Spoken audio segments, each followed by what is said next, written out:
नमस्कार, विश्व शांति दर्शन में मैं श्री राम शिंदे आप सबका स्वागत करता हूं। ये एक अनोखा चैनल विश्वधर्मी प्रोफेसर डॉक्टर विश्वनाथ कराड़ जी की संकल्पना से शुरू हुआ है, जिसमें हम आपको सुनाते हैं कुछ अच्छी और सकारात्मक खबरें। आइए शुरू करते हैं आज की सुर्खियों के साथ। वायु प्रदूषण पर कार्य योजना, चीन की तेज गति रेल, लोगों की दवा के पैसे दिए, सिर्फ 5 रुपए में भरपेट भोजन, महिलाओं के लिए बेहतर है नॉर्वे। नई मुंबई में वायु प्रदूषण के समाधान के रूप में एक विस्तृत योजना तैयार की गई है। सुनते हैं ये खबर विस्तार से। नवी मुंबई नगर निगम ने 10 माइक्रोमीटर के व्यास वाले पार्टिकुलेट मैटर के स्तर में वृद्धि को संदेश देने और वायु प्रदूषण से संबंधित मुद्दों के समाधान के लिए कुछ उपायों को शामिल करने के लिए एक विस्तृत कार्य योजना तैयार की है। नवी मुंबई राज्य के उन 19 शहरों में से एक है जो पर्यावरण, वन और नागरिक परिवर्तन मंत्रालय द्वारा निर्धारित PM10 की निर्धारित सीमा को पूरी तरह से विफल कर रही हैं। आयुक्त अभिजीत बांगड़ के अनुसार न केवल संदेश भेजने के लिए बल्कि कार्बन तटस्थता प्राप्त करने के लिए एक स्पष्ट योजना बनाने की आवश्यकता थी। चूंकि कार्बन उत्सर्जन को 0 तक नहीं लाया जा सकता है, इसलिए एक अन्य ऊर्जा संबंध का उपयोग करके कार्बन फुटप्रिंट्स को कम करने के लिए उपायों को अपनाया जा सकता है। इस कार्य में कई फिल्मी सितारों को शामिल करके महाराष्ट्र प्रदूषण नियंत्रक बोर्ड और केंद्रीय समग्र नियंत्रण बोर्ड की सहायता की योजना बनाई गई है। चीन की तेज गति रेलवे जियान से चेंगदू तक 127 किलोमीटर की सफर 11-12 घंटों से कम करती है। लेते हैं ज्यादा जानकारी। चीन में अपनी तरह की पहली वुहू की नई मोनोरेल चल रही है जो स्वचालित ट्रेन संचालन ग्रेड से लैस है। उपलब्ध स्वचालन का उत्तम स्तर इस इनोविया मोनोरेल को बिना ड्राइवर या अटेंडेंट के पूरी तरह से स्वचालित संचालन करने में सक्षम बनाती है। कुल 168 कारों के साथ इनोविया मोनोरेल को एस्ट्रॉम के एक संयुक्त उद्यम ने मोनोरेल ट्रेनों के लिए मिडट्रैक प्रणोदन उपकरण प्रदान किया है। यह नई एलिवेटेड मोनोरेल 80 किलोमीटर प्रति घंटे की गति से संचालित होती है।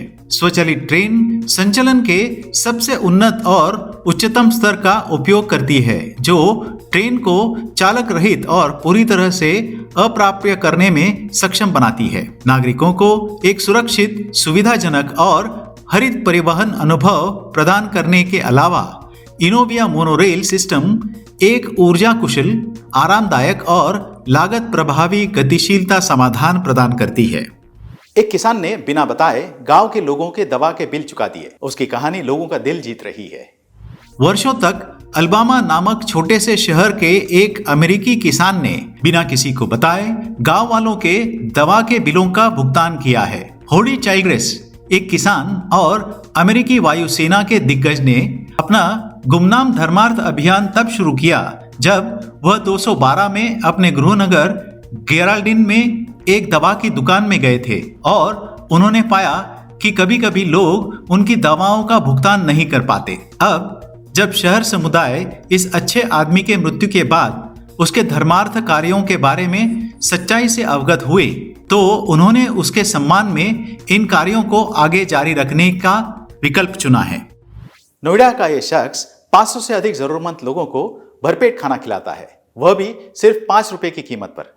दादी की रसोई इस पहल की शुरुआत सामाजिक कार्यकर्ता अनूप खन्ना ने लगभग 2 साल पहले समान विचारधारा वाले व्यक्तियों के साथ की थी। इस पहल के पीछे मुख्य विचार उन सभी लोगों को घर का बना खाना उपलब्ध कराने में मदद करना था जो किफायती दर पर खाना खरीदना चाहते हैं। नोएडा में सिर्फ 5 रुपए में जरूरतमंदों को भरपेट भोजन कराने वाले अनूप खन्ना ने अपने जन्मदिन पर अपनी मां सरोजनी खन्ना और कुछ लोगों के सहयोग से दादी की रसोई की शुरुआत की थी। दादी की रसोई पिछले 7 सालों से सफलतापूर्वक संचालित हो रही है। दादी की रसोई में रोजाना भोजन के रूप में चावल और अचार के साथ साथ अलग अलग तरह की पौष्टिक सब्जियां और दालों के साथ अन्य चीजें बनती हैं। लोग 5 रुपए देकर बड़े चाव से भरपेट खाना खाते हैं। नॉर्वे को महिलाओं के लिए सबसे बेहतर शहर के रूप में मान्यता मिली है। जानते हैं इसके कारण। नॉर्वे आज का अव्वल देश है जहां व्यवसाय शुरू करने की इच्छुक महिलाओं के लिए सबसे अच्छा वातावरण है। यहाँ महिलाओं के लिए हर 4 दिन में एक नया स्टार्टअप स्थापित हो रहा है और महिलाएं प्रति व्यक्ति सफल राष्ट्रीय आय का 0.8% खर्च करती हैं। नवीनतम महिला शांति और सुरक्षा सूचकांक के अनुसार नॉर्वे में महिलाओं का जीवन स्तर सबसे अच्छा है। 2017 में पहला सूचकांक प्रकाशित होने के बाद से 59 देशों में महिलाओं की भलाई में सुधार हुआ है। ऐसा जॉर्ज टाउन विश्वविद्यालय के शोधकर्ताओं ने पाया। अभ्यासकों ने 167 देशों से जानकारी एकत्र की, जिसमें रोजगार, सुरक्षा, राजनीतिक प्रतिनिधित्व और बैंक खातों तक पहुंच सहित कई चरणों का आकलन किया गया। दुबई में बने बुर्ज खलीफा को दुनिया की सबसे ऊंची इमारत के रूप में जाना जाता है। जानते हैं क्या है इसकी खासियतें जाते जाते। बुर्ज खलीफा का पहला नाम बुर्ज दुबई था, लेकिन उसे आधिकारिक तौर पर अबू धाबी के पड़ोसी अमीरात के नेता शेख खलीफा इब्न जायद अल नहायन के सम्मान में यह नाम दिया गया। विभिन्न प्रकार के वाणिज्यिक, आवासीय और आतिथ्य उपक्रमों के लिए निर्मित इस टावर की इच्छित ऊंचाई इसके निर्माण के दौरान एक संरक्षित रहस्य के रूप में रखी गई थी। यह 163 मंजिला टावर 2717 फीट या 888 मीटर ऊंचा है। बुर्ज खलीफा ने कई अन्य रिकॉर्ड तोड़ दिए हैं, जिसमें दुनिया की सबसे ऊंची फ्री स्टैंडिंग संरचना, दुनिया की सबसे ऊंची मंजिल और दुनिया का सबसे ऊंचा बाहरी अवलोकन डेक शामिल है।